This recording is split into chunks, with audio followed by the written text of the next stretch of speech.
Well, good evening. It's a great pleasure, as we say every week. Welcome to the Jesus Movement Live. We are here to continue on with our series, A Journey to Faith.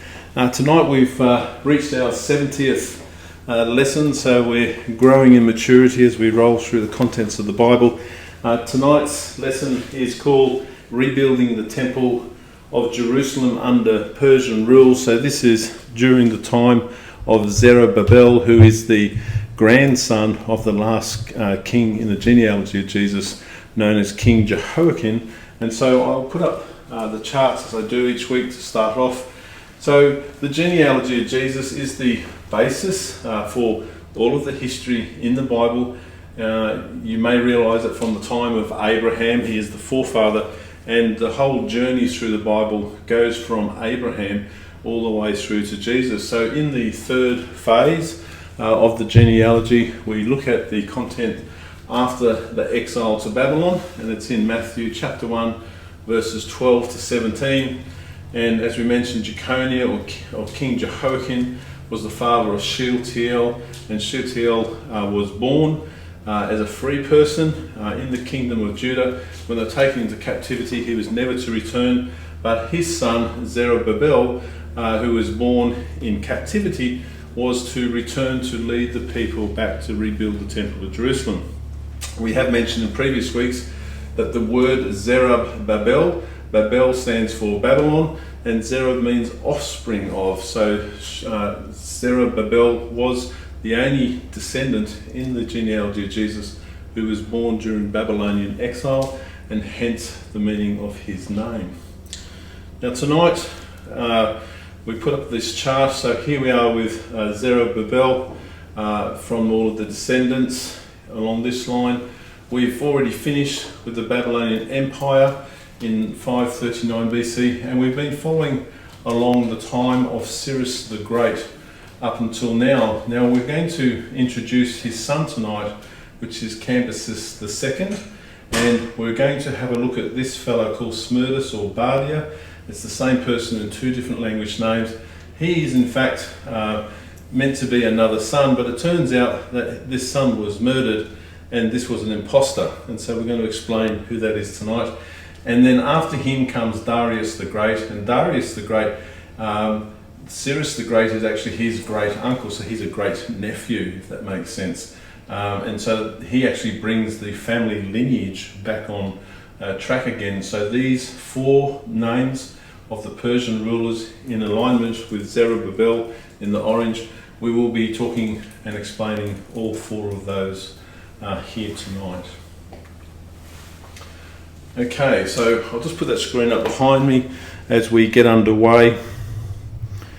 So the formation of the Persian Achaemenid Empire was no accident, and although King Cyrus the Great did not acknowledge the God of Israel, his purposes were the Lord's purposes, and he was blessed with success because God was to use him to be the person who would release his people back to Jerusalem.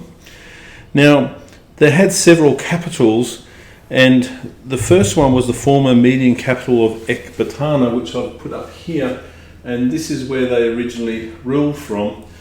The second capital where he actually ruled from was the ancient city, of course, of Babylon, which is over here. And then they moved across to Susa, which is the former Elamites. So that's the Persian capital number one when they took over from the Babylonians. And then King Cyrus the Great moved across to Pasargadae, where he continued to rule until the time of his death.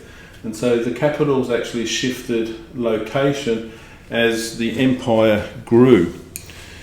Now King Cyrus centralised his administration at this new capital of Pasargadae, where the Median army, led by General Harpagus, had turned and joined his army in the past. As the centre of the Pasargadae tribe to which the Achaemenid clan belonged, so King Cyrus was from this clan called the Achaemenids, he established his government there to work for the profit and advantage of all his subjects. In other words, he planted his capital where his people came from at the end of the day. He was tolerant of different religions and customs, and he abolished slavery and allowed his subjects the freedom to choose their profession. Essentially, the Cyrus cylinder upon which all of this is inscribed is widely recognised as the first charter of human rights. I've had this picture up before, but that's what it looks like. So the cylinder has a hole through the middle, a rod is passed through there, and they'd actually spin this and they'd be able to read the script as it actually rotated. So they deemed this as the first charter of human rights because King Cyrus the Great actually took care of his people. I did mention last week and the week before that they actually called him the Father, so he was a person who was kind and considerate and took care of his subjects. Now in the Holy Bible, we learn of this lasting legacy created by Cyrus the Great when he was in Babylonia.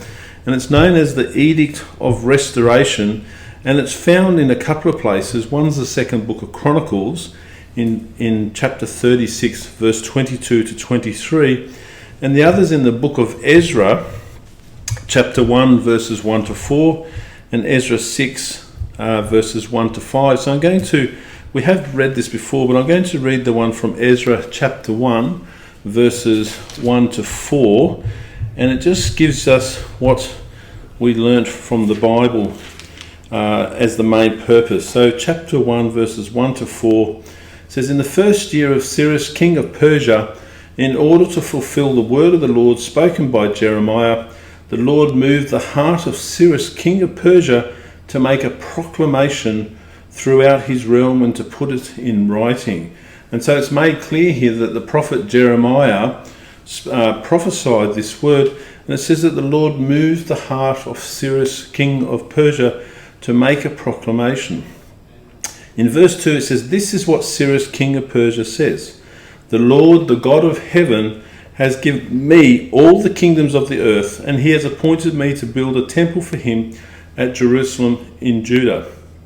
Any one of his people among you, may his God be with him, and let him go up to Jerusalem in Judah and build the temple of the Lord, the God of Israel, the God who is in Jerusalem." So the words of King Cyrus make it clear that this is God's city, God's holy place.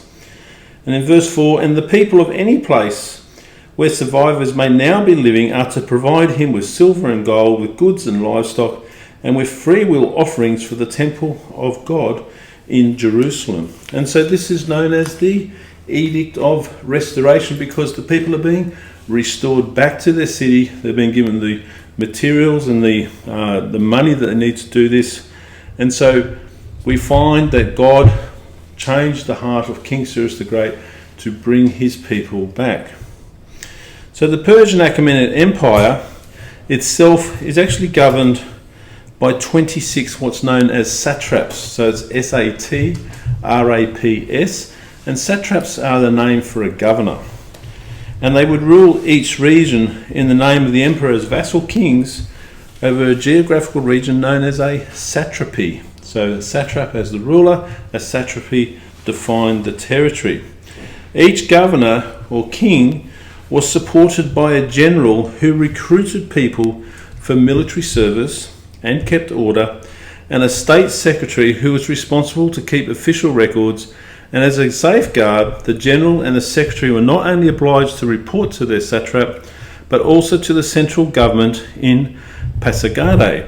And so tonight, when we have a look at the book of Ezra and you read these stories, you'll realise that the opposition to the building has representation of this very system that the Persian governments used. So, as an example, if we go to chapter 4, verse 8 in Ezra, it says, "Rehum, the commanding officer, and Shimshai the secretary wrote a letter against Jerusalem to Artaxerxes the king as follows." So that's one example. When we go to chapter 5, it says it's called Tattenai's letter to Darius. We find in verse 6, so chapter 5, verse 6, it says, "This is a copy of the letter that Tattenai, governor of the Trans-Euphrates, and Shethar-Bozenai and their associates, the officials of Trans-Euphrates, sent to King Darius." So these are examples of these roles which was normal in the Persian Empire. I will explain a little bit more about the West Euphrates or the Trans-Euphrates, where that is, as we go through tonight. So understanding, and the reason for this, regional politics actually helps us to see the practical hand of God in action. His people experienced a colossal shift in power from being independent in the kingdom of Judah to being subject to the rule of another in their promised land, which is now called Yehud Medinata, which is actually a sub-province of what's known as the West Euphrates or the Trans-Euphrates, which is in the Bible. And so here's the defined territory. This is what is left of the former kingdom of Judah, and it's now known as Yehud Medinata. Okay, and so when this region comes under opposition from people around them, this whole region on this side of the Euphrates River is in the Bible, by the name I just read, it's called the Trans-Euphrates. So I know it's on the other side of the Euphrates River. In history, it's actually known as the West Euphrates because it's on the western side of the Euphrates River. And so we get a little bit of order geographically, which the Bible once again shows the truth because it aligns with the historical record. And so this is part of the reason for showing this. So this shift took place over 2 generations and provides us with insight and understanding at the time when Zerubbabel set out to rebuild the temple. So after securing the former territories of the Babylonian Empire, King Cyrus the Great turned eastward, so a little bit of the end of his story, turned eastward to campaign against the nomadic tribes of a people called the Massagettai, who lived east of the Caspian Sea. I'll put a map up in a moment. In the southernmost part of the steppe region, which is modern-day Kazakhstan and Uzbekistan. And so back to this map again. So here's Kazakhstan, which wraps around and down over here, and here's Uzbekistan. And so King Cyrus the Great went up to these regions here because he had some opposition against the Persian Empire at the time. And so this is those places. It was ruled by a queen called Tomris. The Persian king first offered to marry her to acquire her kingdom, but she rejected his offer, so King Cyrus the Great set out to take the territory by force instead. So the Persians began building bridges and warboats along their side of a river known as the Yaksha-Ata, and another river called the Xerxes River that separated the 2 territories. Queen Tomris first warned King Cyrus the Great not to encroach on her territory, but he rejected her warning, so she challenged him to meet and fight at a location a day's march from the river. The king agreed. The outcome cost the life of Spargapesis, the son of the queen, so she inflicted a defeat with heavy losses to the Persians, and King Cyrus the Great was killed in battle during August 530 BC. And so tonight we meet the end of King Cyrus, who has such an important role in the Bible.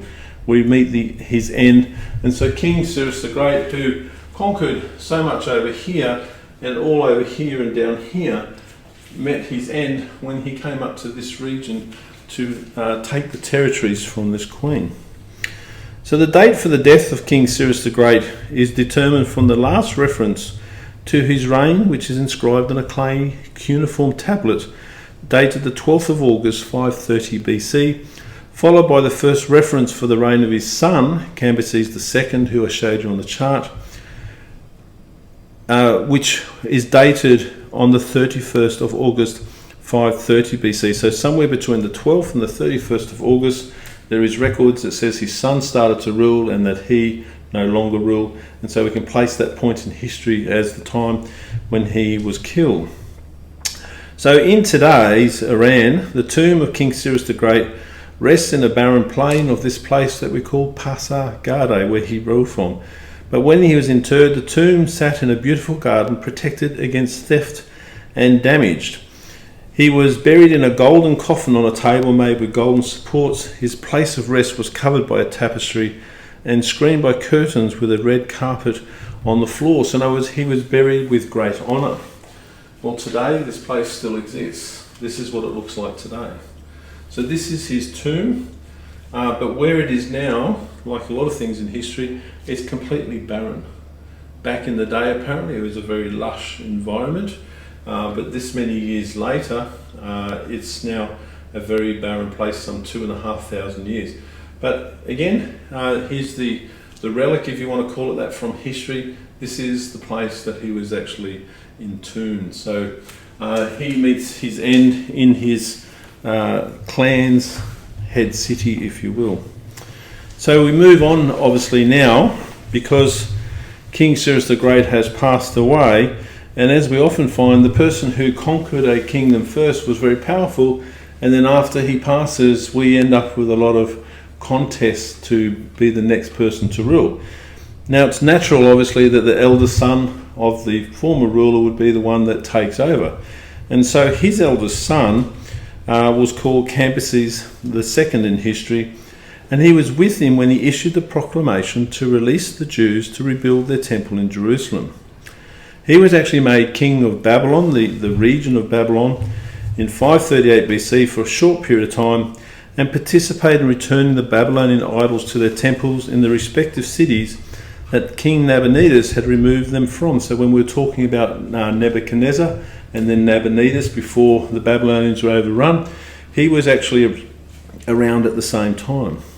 So his involvement in religious ceremonies with his father is actually inscribed on that same Cyrus cylinder. And it actually reads, "May all the gods that I return to their sanctuaries every day before Marduk and Nabu, who is the son of Marduk in their pantheon, ask for a long life for me and mention my good deeds and say to Marduk, my lord, this, Cyrus the king who fears you and Cambyses his son." And so we find again on the Cyrus cylinder that this king is actually noted and he's actually active at the same time as his father. So with the death of his father, the crown prince became ruler over the Persian Empire, and the enemies of the returned exiles who had built the altar to God and the foundation for the temple of the Lord in Jerusalem wrote to him and lodged an accusation. So this is where we now return to the Bible. So we're going to go to Ezra chapter 4 again, and we're going to read from verse 6. So Ezra chapter 4 verse 6. And it reads, "At the beginning of the reign of Xerxes, they lodged an accusation against the people of Judah and Jerusalem." Well, you may note there that it doesn't say Cambyses. Okay? Cambyses was his actual title, but we're going to talk about how they had these titles given to them which were not their personal name. And so it says, at the beginning of the reign of Xerxes, they lodged an accusation against the people of Judah and Jerusalem. And so we know now that we're not talking about King Cyrus the Great anymore. We've now moved to the next king. Their accusation fell on deaf ears and received no response. So the Jews continued to work on the temple. But their enemies caused them to be so fearful that their plans were frustrated and little progress was made on the construction. And so here, this is where we're going to have a quick look at these names. And so these are Persian throne names. So he's talking about this name, Xerxes. So when I went looking at this historically, we find that this title and this title appears more than once. And the reason is because it's actually not a personal name. So Xerxes, as I pronounce it here, we've got the phonetics of Xerxes. It means ruling over heroes, is what its definition is. Whereas Artaxerxes, pronounced the same, Artaxerxes, means righteous ruler. And so both of these terms are aligned with being a ruler over the Persian Empire. And so these are not personal names. And hence, when we're reading the Bible, without any understanding of history, we're not going to know who this ruler actually is. So to their southwest in Egypt, under the careful administration of their pharaoh Ramesses II, who we left some time ago, the country had attained its highest level of prosperity. The pharaoh controlled Cyprus and had alliances with King Croesus of Lydia, who we've mentioned. So I'm going to pop up a map here. So he had the pharaoh in Egypt. They had alliances with Lydia over here. They had alliances with Polycrates of Samos, which is a Greek island in the Aegean Sea over here. And they had a place called Cyrene, which is actually on the Mediterranean coast on the east of Libya. So it's just about here somewhere with Cyrene. So the Egyptians had alliances here, here, and over here. And so you can see they're away from the Persian Empire on the other side. His eastern border with the former Babylonian Empire had been maintained, and his border with the Libyans to his west and the Nubians to his south remained intact. So the pharaoh, while all this was going on, had managed to maintain everything as it was. When he first ascended the throne, he inherited 30,000 Greek mercenary soldiers and moved them to Memphis to guard him against his own native Egyptians. And so I'll put on another map. And so this is Memphis here, in the middle of the lower Egypt. Once certain his throne was secure, he gave them a city called Naucratis on the canopic branch of the Nile River, south of the Mediterranean. So this is this place here. So this was actually given to Greeks. So the Egyptians formed an alliance, and they gave this location here called Naucratis. This will all come clear as I continue to explain. They used this city as their own residence and trading port, but for the pharaoh it gave him the means to contain the Greeks in one place under his control and create a commercial link with the West. So in the past, when they were weak, they got the Greeks to come and help them, and then they got 30,000 Greeks who suddenly came there. He paid them, and then it's like, oh my goodness, what am I going to do with all these mercenary soldiers?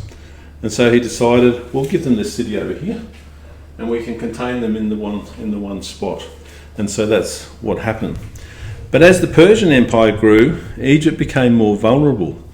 When the Lydians and the Babylonians were overcome, Pharaoh Amasis found he had no substantial alliances to stop their ability to expand further. So he focused on growing even stronger ties with the Greek states. The Pharaoh believed it was only a matter of time before the Persians invaded, but he never had to defend his country, for he died in 526 BC. So after a long and prosperous reign, his son Psamtik III ascended the throne of Egypt, and so we have a shift in the Egyptian history. So the new pharaoh, he'd only been ruling Egypt for 6 months when, of course, he was confronted by the invasion from another new king, which was Cambyses from Persia. And so often when we get new kings take over empires, they like to flex their muscle and show their prowess and how they're going to expand what they have more so than their fathers. And so we have a new pharaoh being attacked by a new king from Persia. So the Persian king had formed an alliance with numerous Arabian chiefs for safe passage and a supply of water at numerous locations. So his army actually came directly across the Arabian desert, which they don't normally do. But they'd arranged this with all of these people to give them supplies.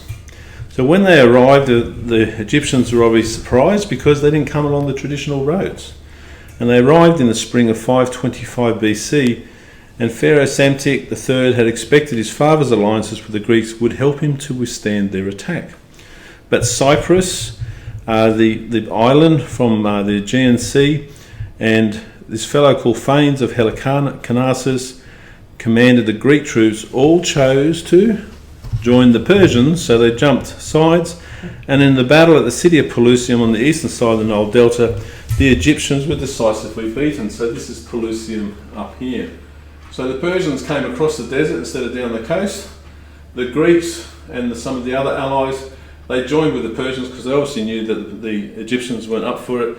And suddenly Egypt is now part of the Persian Empire. And so we see the expansion of the Persian Empire. So Pharaoh Psamtik was taken captive. He attempted to rebel and was executed, bringing to an end the long dynasty of Egyptian pharaohs.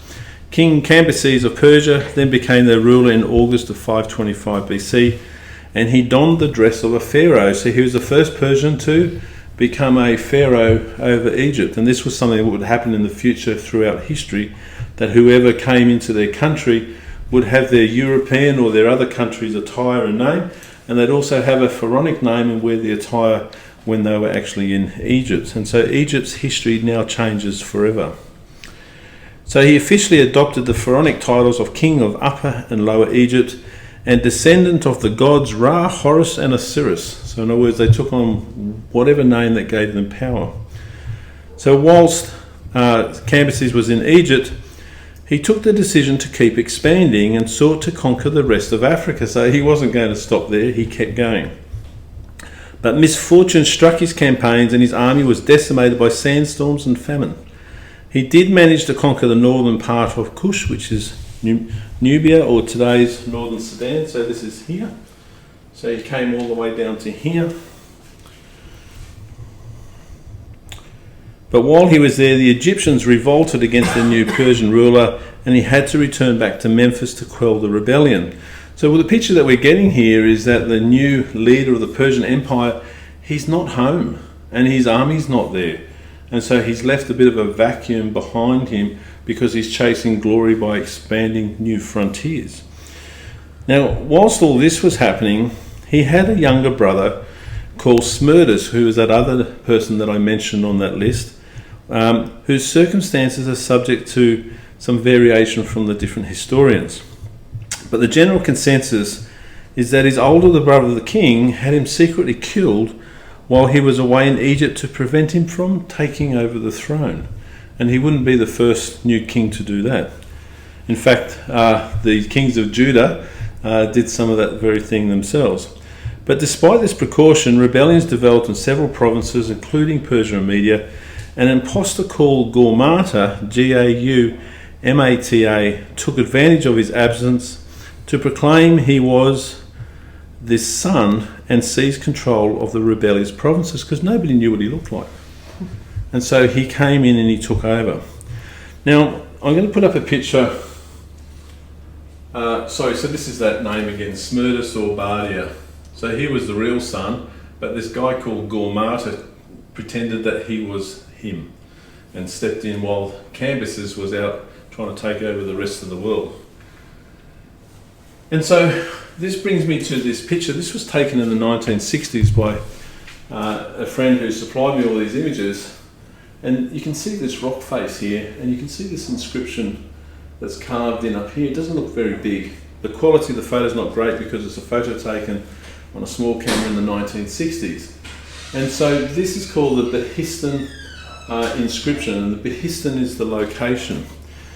Now, this stone relief is in this place called Kermanshah in Iran today, and it states that Bardia, or this Smerdis, started to rule on the 11th of March in 522 BC, so in other words they date when he took over. And the words are not his, but those of the next ruler, Darius I. So I'm going to put up a couple more pictures before I read what was said. So this is a closer up picture of what it looks like. This is actually King Darius, who's going to come, and he comes in chapter 5 of Ezra in the Bible. I will explain this. And here on the bottom, you can see the head here and the body, with the knees going up. He's crushing Gaumata.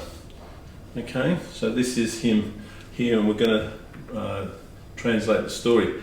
This is a much closer up picture again. This is the actual inscription that's on those carvings. And so you can actually see by the hand and the size of this that they're actually quite big, but that rock face is very, very large. But this is a more modern photo, so you can see the clarity that's on there.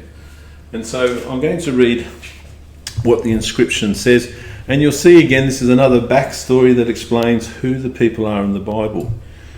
So King Darius says, "The following is what was done by me after I became king. A son of Cyrus named Cambyses, one of our dynasty, was king here before me. That Cambyses had a brother Smerdis by name, of the same mother and the same father as Cambyses. Afterwards Cambyses slew this Smerdis. When Cambyses slew Smerdis, it was not known unto the people that Smerdis was slain. Thereupon Cambyses went to Egypt." So in other words, he killed his brother before he went to Egypt. This is what Darius is saying. So when he departed into Egypt, the people became hostile, and the lie multiplied in the land, even in Persia and Media and in the other provinces. King Darius goes on to say, afterwards there was a certain man, a Magian, Gormata by name, who raised a rebellion in a mountain called Artaxerxes.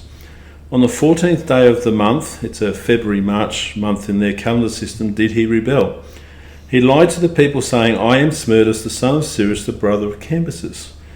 Then were all the people in the revolt, and from Cambyses they went over unto him, both Persia and Media, and the other provinces. He seized the kingdom on the 9th day of the month in June, July. He seized the kingdom. Afterward, Cambyses died of natural causes. So it's saying that the son that went away to campaign in Egypt, he died of natural causes later on, but he killed his other brother to make sure he couldn't take over. So it goes on to read, the kingdom of which Gormata the Magian dispossessed Cambyses had always belonged to our dynasty. After that, Gormata the Magian had dispossessed Cambyses of Persia and Media and the other provinces. He did according to his will. He became king. And so what this is telling us is, in the absence of Cambyses, who's down in Egypt, this fellow, as an imposter, took over as king because Cambyses had killed his own brother to stop him from doing the same. So all the historical evidence tells us exactly what happened. So unsuccessful in his campaign against the Cushites, Cambyses II returned from Egypt when he heard that he had been usurped by this impostor, but he did not make it back, for he died on the way. So on the 1st of July 522 BC, the impostor Gormata became king of the Persian Achaemenid Empire, an impostor whom the Holy Bible calls Artaxerxes. Okay, and so this is a person that we're getting to. And so if we go to the book of Ezra again, chapter 4, and we're going to go to verses 7, starting from verse 7, and we're going to read verses 7 and 8, and then I'm going to jump and read verses 11 and 16. It says, and in the days of Artaxerxes, king of Persia, Bislam, Mithridath, Tabeel, and the rest of his associates wrote a letter to Artaxerxes. The letter was written in Aramaic script and in the Aramaic language. Raham, the commanding officer, and Shimshai, the secretary, wrote a letter against Jerusalem to Artaxerxes the king as follows. Now this is where you get the context, because the fellow that they're writing to is a usurper. So do you think he is actually going to uphold the edict of restoration that King Cyrus gave to the Jewish people? He's not. And so the people who are against the Jewish people returning are writing to an impostor saying, we want you to stop them from going any further. And of course the impostor is going to say, yeah, let's stop them. We don't want this happening either. And hence the story of the Bible unfolds, and we have some context to who he was and why he didn't uphold the edict of King Cyrus, which we read in the Bible. So it goes on to read, to King Artaxerxes, from your servants, the men of Trans-Euphrates. The king should know that the Jews who came up to us from you have gone to Jerusalem and are rebuilding that rebellious and wicked city. They are restoring the walls and repairing the foundations. Furthermore, the king should know that if this city is built and its walls are restored, no more taxes, tribute or duty will be paid, and the royal revenues will suffer. Now, since we are under obligation to the palace, and it is not proper for us to see the king dishonoured, we are sending this message to inform the king, so that a search may be made in the archives of your predecessors. In these records, you will find that this city is a rebellious city. And of course, that's what they were, weren't they? Because they were taken off into exile. So reading on, troublesome to kings and provinces, a place of rebellion from ancient times. That is why this city was destroyed. We inform the king that if this city is built and its walls are restored, you will be left with nothing in the Trans-Euphrates. And so these people who are fearing the Jews, who were empowered by King Cyrus the Great, who gave them documentation to achieve all that the Lord had put on his heart, are writing to an impostor who's hiding his identity, who's now ruling the Persian Empire. So any form of conflict that's presented to this ruler, he's going to try and shut it down. And so this is the circumstances which the Bible's written in. Now, as I said, pronounced Artaxerxes, it's actually a Greek corruption of this original Persian name. This is the name of this ruler, called Artaxerxes, which means righteous ruler, which I had on the screen earlier. So like Xerxes, Artaxerxes is also used to describe more than one ruler, because it too is a throne name, not a personal name. So my point is that from the Bible we can't establish who these people are unless we look into the historical evidence at the same time. So Jerusalem and the province of Judea, Yehud Medinata, had been absorbed into this satrapy called the province of Trans-Euphrates in the book of Ezra. So again, just to make that clear, Judah, the province of Judah, is obviously next to the Mediterranean Sea, the Euphrates rivers to the east, and so this region is known in history as West Euphrates, but in the Bible it's known as Trans-Euphrates. This province of Judah is actually a sub-province. It's a province within the greater province of Trans-Euphrates, and that's why when we read the Bible, we keep hearing about these people from the Trans-Euphrates who are coming against them. So we have to understand how the empire was split up. As we mentioned, there was 26 satrapies or regions ruled by 26 governors. And so this is what's actually happening. So the governor of the whole region is saying that this sub-province within his region are not obeying him, and so therefore he writes to the king to say, make him stop. And they're saying, well, we won't stop because we have the edict from Cyrus the Great, and he said that we're allowed to build it. But of course, these guys are now not recognizing Cyrus the Great. He's passed away. His son Cambyses has passed away. His son Cambyses murdered his own brother, so he couldn't rule. And now an imposter's here in his place saying, I'm going to shut down anything that anyone's saying that may come against me. And so these are the circumstances around it. So, where are I? Yes, so these names mean beyond the river or across the river. So in 535 BC, King Cyrus the Great had organised the newly conquered territories of the former Babylonian Empire into a single great satrapy called Babylonia and Ebenari. So Ebenari is another language word for the Trans-Euphrates.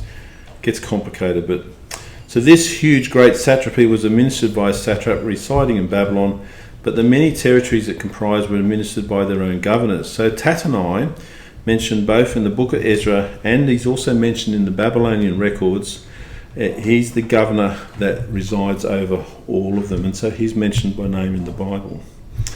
Okay, so King Artaxerxes, who is Gormata, who I mentioned, he replies to this letter. So we're going to go to Ezra 4, verses 17 to 22. So Ezra chapter 4, verses 17 to 22. It says, to Raham the commanding officer, Shimshai the secretary, and the rest of their associates living in Samaria and elsewhere in Trans-Euphrates. Greetings. The letter you sent us has been read and translated in my presence. I issued an order and a search was made, and it was found that this city has a long history of revolt against kings and has been a place of rebellion and sedition. Interesting, isn't it? Because it talks about this location being a rebellious place. So in other words, all the people in history that we read about in the Bible who came against them, they were seen as rebels. So when the Assyrians came against them and besieged them, they were rebels. When the Babylonians came against them and besieged them, they were rebels. And so they have this reputation from the other side of the fence that they're actually rebels against whoever's controlling the region at the time. And so this is the context which with the letter is written. So it goes on to say, Jerusalem has had powerful kings ruling over the whole of the Trans-Euphrates, and taxes, tribute and duty were paid to them. Now issue an order to these men to stop work so that this city will not be rebuilt until I order. Be careful not to neglect this matter. Why let this threat grow to the detriment of the royal interests? Now if you note there, it says Jerusalem has had powerful kings ruling over the whole of the Trans-Euphrates. And we know biblically that they used to rule territories up to the Euphrates River. It says that in the Bible. We've covered that. And so this is another confirmation of what the biblical story tells us. So when the letter of King Artaxerxes was received and read to Raham, Shimshai and their associates, they quickly went to Jerusalem, and in Ezra 4 verse 23 it says, and compelled them by force to stop. So Zerubbabel, Jeshua the High Priest, and those working on the house of God ceased to do any more work. And so this is the point where they stopped working on the temple, when the imposter known as Artaxerxes sent the letter and commanded them to stop. Okay, so this is the reason for all of that information, to give us that context. Now the imposter, King Medinata, or as I say, Artaxerxes, that we're reading about in Ezra 4, he didn't actually rule from the capital city. This is where it gets interesting. He knew he would be recognized as a fraud. In other words, he didn't look like the brother of Cambyses or the son of King Cyrus. And the officials and around the palace, you can imagine the generals in the army, they would have known what he looked like. But this guy was not him. So instead of ruling from the capital city, he goes somewhere else. So he ruled from this place called Euphrates, which is in the northwest of today's Iran. So in other words, he's a long way from Pasargadae. Because many rebellions occurred in the Persian Empire late in the reign of King Cambyses, King Medinata issued a proclamation to every nation under Persian rule, saying there would be no taxes or military service for 3 years. But after only 7 months on the throne, he was found out by a fellow from the royal family called Artaxerxes. So in other words, he issued this proclamation saying, you don't have to pay me anything for 3 years. So in other words, he didn't want anyone coming to him, he didn't want anyone challenging him, he wanted to be the good guy, and so this is what he actually did. So he hid away in this place. But he got recognised. And so the Greek historian steps in now, called Herodotus, and he explains the story of what happens with this fellow. And it reads, there was one Artaxerxes, son of Phanapsus, as well-born and rich a man as any Persian. This Artaxerxes was the first to guess that Magus was not Cyrus' son Smerdis, and who in fact he was. The reason was that he never left the Acropolis nor summoned any notable Persian into his presence. So in other words, he was hiding in a fortress palace, and he never summoned anyone who should know who he is into his presence. After having formed this suspicion, Artaxerxes did as follows. Cambyses had taken his daughter, whose name was Phadim, the same girl the Magus had now, and he lived with her and with all Cambyses' other wives. Artaxerxes sent to this daughter, asking at what man's side she lay, with Smerdis, Cyrus' son, or with some other. She replied, saying she didn't know because she had never seen him. So he asked her, daughter, your noble birth obliges you to run any risk that your father commands you to face. If this man is not Smerdis, son of Cyrus, but who I think he is, then he must not get away with sleeping with you and sitting on the throne of Persia, but be punished. Now, then when he lies with you and you see that he is sleeping, sounds bizarre, feel his ears. Feel his ears. If he has ears, rest assured that you are living with Smerdis, son of Cyrus. But if he has none, it is Smerdis the Magus. Phadim answered by messenger that she would do it. So in other words, he knows that this person had had his ears cut off as a punishment in the past. And so he instructs her. So this was significant because during the reign of King Cyrus the Great, he cut off the ears of this fellow called Magus Smerdis for some grave misdemeanor, and this would identify exactly who he was. So Phadim did as her father asked. She discovered he had no ears and sent a message to her father in the morning. Artaxerxes then took aside 2 Persians of the highest rank whom he thought worthiest of trust, Aspathenes and Gobryas, and told them the whole story. These, it would seem, had themselves suspected that it was so. So in other words, people realised something wasn't right.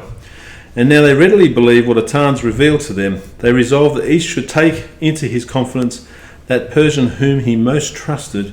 Artaxerxes brought in Interphrenes, Gobryas brought Megabyzus, and Aspathenes Hydans.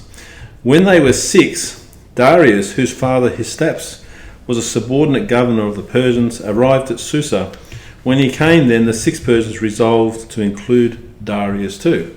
So if you look at your Bible, you'll find that the next ruler in the sequence of these rulers is in fact Darius. And so we're going to paint the story. So the 7 nobles then began to plan his removal and execution. The 7 then met and gave each other tokens of good faith and spoke together. And when it was Darius' turn to declare his mind, he spoke as follows. I thought that I alone knew that it was the Magus who was king and that Smerdis, son of Cyrus, was dead. And it was for this reason that I made haste to come, that I might effect the Magus' death. But since it turns out that you know too, and not only I think we should act at once and not put it off. Otans disagreed and didn't want to hurry, but Darius insisted that if they put it off, there was a risk that one of them might betray the other to King Jehoiachin to gain an advantage. So in other words, they didn't trust each other. This caused Otans to challenge Darius, but Gobryas supported him and the others agreed. So the 7 went to the stronghold of King Jehoiachin. When they arrived at the gate, as the leading men of Persia, the guards suspected no trouble and let them in. But when they entered the court, the eunuchs who served the king restrained them from going any further and threatened the guards for letting them in. At a standoff, Darius and the others drew their knives, stabbed the eunuchs, and ran to the men's apartment in the palace, and killed King Jehoiachin. This is Artaxerxes of the Bible in Ezra 4. 5 days passed before the men came together to decide how the Persian Achaemenid Empire was to be governed. So Otans wanted to turn government over to the people and make it a democracy. Megabyzus also didn't want to return to a monarchy, but he thought an unguided multitude would be a mistake and suggested an oligarchy amongst whom they would rule. So everyone understands what an oligarchy is. It means that they would all come together and rule together as a body. But of course, trust is the issue there. So Darius was next to speak, and although agreeing with Megabyzus that a democracy was foolish, he disagreed that an oligarchy would work. He said factions would form with differing opinions, which would lead to them killing each other until the only one was left. In effect, they would return to a monarchy after much bloodshed. The other 4 men agreed with Darius. Otans withdrew because he had no desire to be king, and the rest decided a king must be chosen from amongst them. Oddly, they agreed that the next king should be elected by whose horse neighed first at sunrise. And so the great moments of history are decided by these very quirky things, as we keep finding out. Obviously some customs here. So it reads on, Now Darius had a clever groom whose name was Obez. When the council broke up, Darius said to him, Obez, we have resolved to do as follows about the kingship. He shall be elected whose horse, after we are all mounted on our horses in the suburb of the city, neighs first at sunrise. Now if you have any cunning, figure out how we and no one else can win this prize. Master, Obez answered, if this is to determine whether you become king or not, be confident for this reason, and I have an easy mind, for no one else shall be king before you. Such are the tricks that I have. Then said Darius, if you have any trick such as you say, use it and don't put it off, for tomorrow is the day of the decision. When Obez heard that, he did as follows. At nightfall he brought one of the mares which Darius' horse particularly favoured, and tethered her in the suburb of the city. Then bringing Darius' horse, he repeatedly led them near the horse, bumping against the mare, and at last led the horse mount. At dawn of day the 6 came on horseback as they had agreed.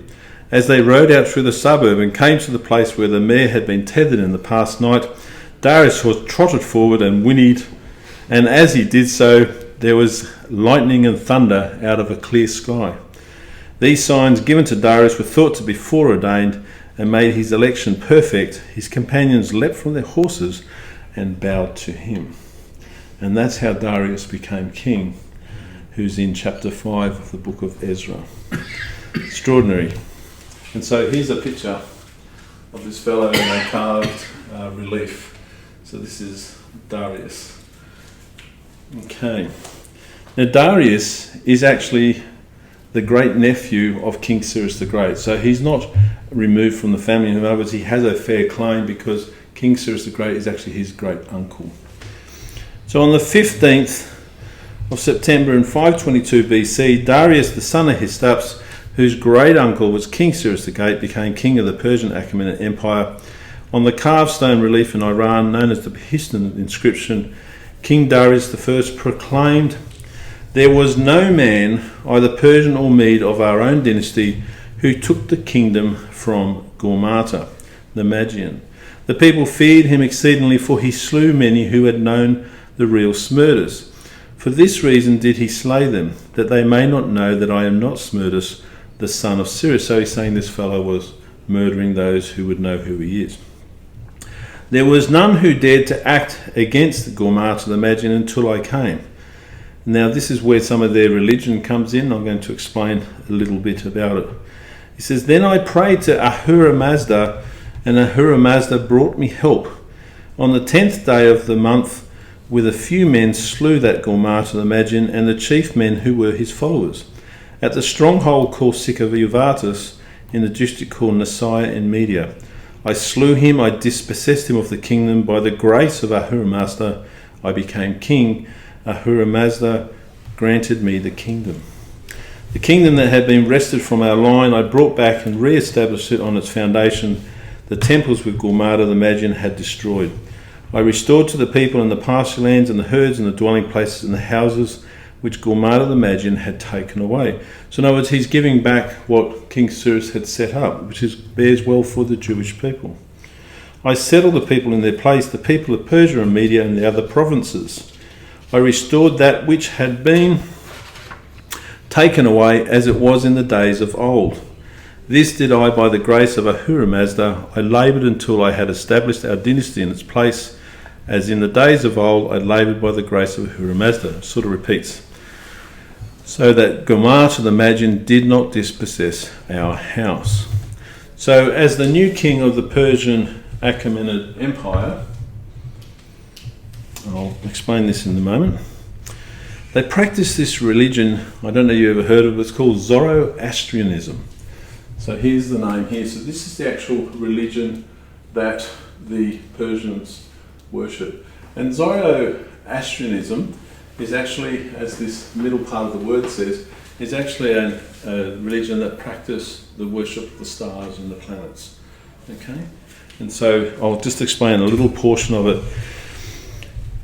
So as the official state religion, it had been formed in the east of ancient Persia around 1000 BC, when a religious philosopher called Zoroaster reduced a pantheon of early Iranian gods into two opposing forces. One was called Ahura Mazda, which I've been mentioning, which means illuminating wisdom, and the other is Angra Mainyu, which is destructive spirit. So they have a good force and a evil force. This is how they simplified it. So the king believed, as he said on the inscription, that Ahura Mazda appointed him to rule the empire, and the rebellions that had occurred in his kingdom were the work of Druj, D-R-U-J, which means a lie, against the enemy of Asher, which is truth, righteousness. And this belief led him to believe that because he lived righteously by Asher, that Ahura Mazda supported him. Amazing how we can weave our own beliefs into outcomes, which is what this fellow was doing. So following his coronation, King Darius initially moved to the former Median capital of Ecbatana, where he learnt that new rebellions had broken out in Elam and Babylonia. He quelled these rebellions in the first 3 months of rule. The new king then learnt that further rebellions had broken out in the provinces of Persia, Elam, Media, Assyria, Egypt, Parthia, Marjana, Satagidia, and Scythia. And so the empire was actually in turmoil. So when they had the imposter there, he was hiding away. The son of Cyrus didn't make it back. And so the empire was fragmenting as a consequence of this. But with the support of a loyal army, his fellow nobles and close confidence, he was able to quell the rebellions within 1 year, fighting 19 battles and overthrowing 9 regional kings. And so he got a grip back on the empire. And so at this point in time, this is just a beautiful picture of tiles that were actually made during the time of King Darius. So in his palace in Susa, where he settled, these tiles are actually found, they're photographed there, and they show the actual attire of the army and obviously their appearance. So you can see by their faces that they certainly look Middle Eastern in nature there. So at this point in time, we're close to finishing for tonight. We're now going to go from the book of Ezra to Haggai and then back to the book of Ezra again. So firstly, before you flip over, in Ezra chapter 5 verse 1, so Ezra 5 verse 1, it says, "Now Haggai the prophet and Zechariah the prophet, a descendant of Iddo, prophesied to the Jews in Judah and Jerusalem in the name of the God of Israel who was over them." So in other words, these prophets were with the Jews after the exile when they returned to Jerusalem. So this scripture clearly places when they were actually serving the Lord. So now we're going to go to the book of Haggai. So we want to flip over to Haggai, and we're going to read from verses 1 to 11 of chapter 1. So Haggai chapter 1 verses 1 to 11. And it reads, "In the second year of King Darius, on the first day of the 6th month, the word of the Lord came through the prophet Haggai to Zerubbabel, son of Shealtiel," and this is where we get the first mention of his role, governor of Judah. So he's now become the governor. "And to Joshua or Yeshua, son of Jehozadak, the high priest. This is what the Lord Almighty says. These people say, the time has not yet come for the Lord's house to be built." So we're talking about those who were opposing them. "Then the word of the Lord came through the prophet Haggai. Is it a time for you yourselves to be living in your panelled houses while this house remains a ruin? Now this is what the Lord Almighty says. Give careful thought to your ways. You have planted much but have harvested little. You eat but never have enough. You drink but never have your fill.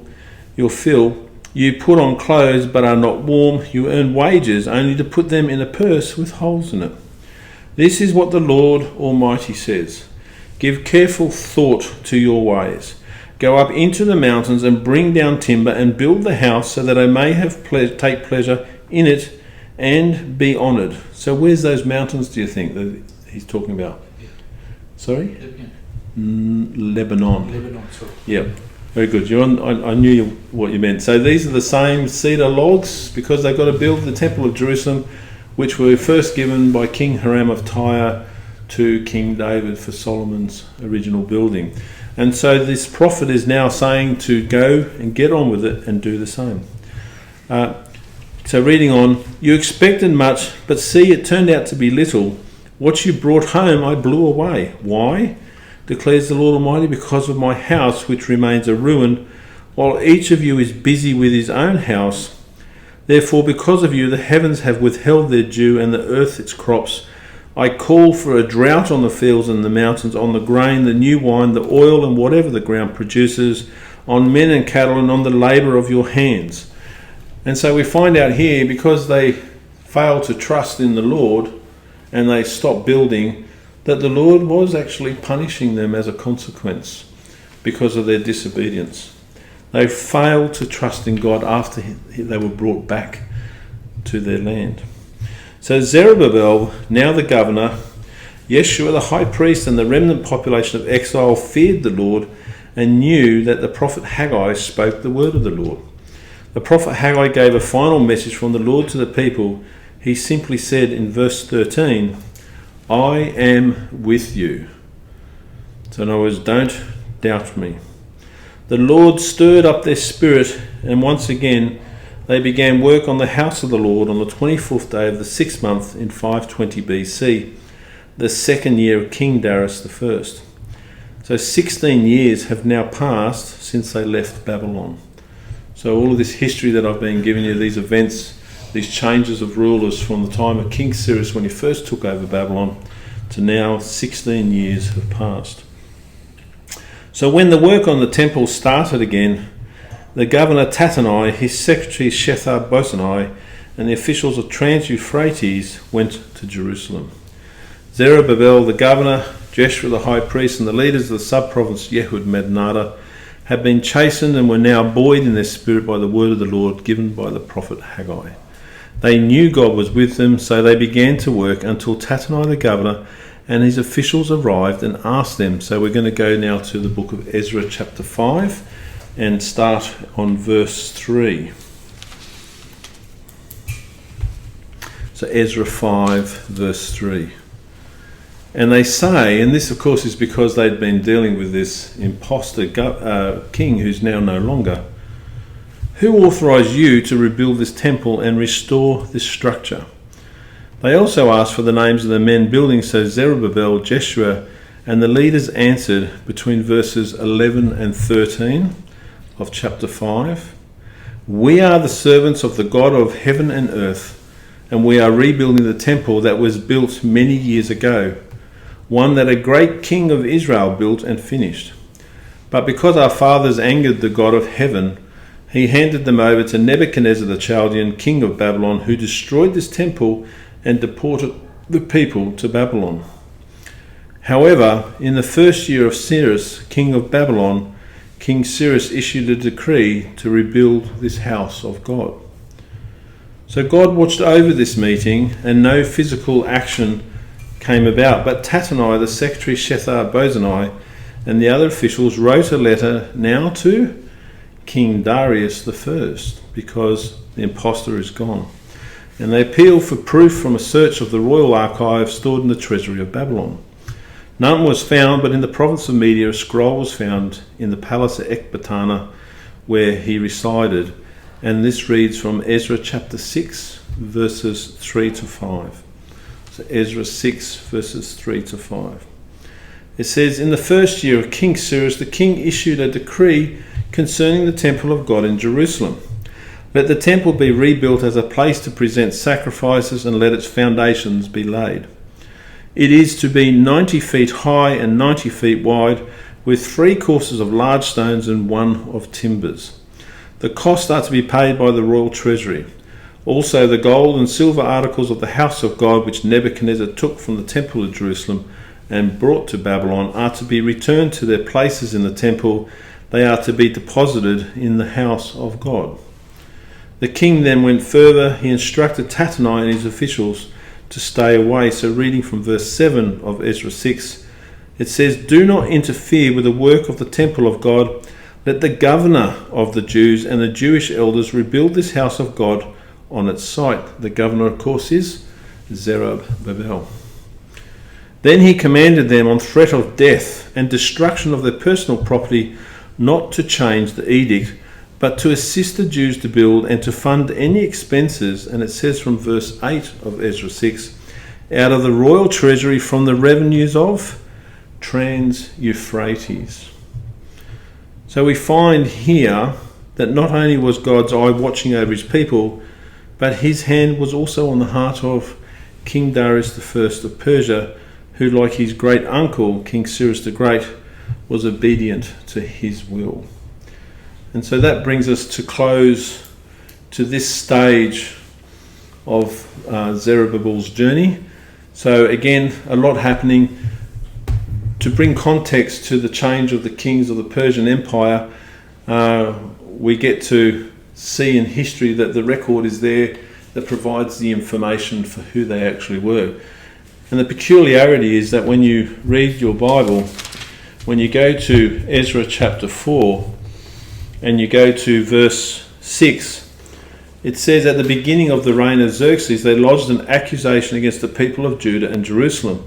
And then when you immediately go to verse 7, it says, and in the days of Artaxerxes, king of Persia. So suddenly from one verse to the next, we've got 2 different kings. And so it's quite bewildering to be able to follow that. And so we realise through the history that when King Cyrus the Great passed away, that Cambyses didn't get to rule for long because he went off to Egypt and died on the way home. He murdered his brother, and then this imposter took over by the name of Artaxerxes.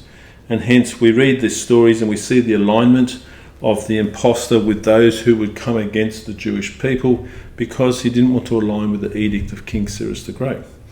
And then when King Darius gets to rule as a result of his neighing or whinnying horse, we find as the great-nephew of King Cyrus the Great, he once again goes to the records of King Cyrus and re-implements the decree that was given to the God's people in Israel.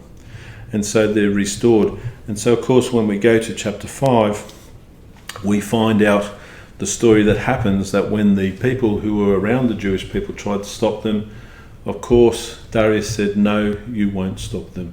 And in fact, the punishment that he would inflict on them if they actually disobeyed him was to be impaled on a pole. And so he put the fear into them, and then they left them alone. So this is that portion of the Bible. And so we find that the decree that was issued by King Cyrus the Great then became the decree of Darius the Great, who was his great nephew. And so that brings us to a close for this week. So next lesson, we're going to follow the last portion of what happens during the life of Zerubbabel, and then we're going to move on to his son, whose name is Abiud, the following week, who has no story, and many of the generations after that have no story until we get before the time of Jesus. So we'll close on that note. So I hope you enjoyed tonight's lesson. I'm just going to put up this end screen. You can watch this back on Facebook, but this has been recorded on a HD video, which we put up on our YouTube channel at Paul Brunson, the Jesus Movement. Of course, you can subscribe there and receive notifications of each lesson as they come out, and also on our website, thejesusmovement.com.au.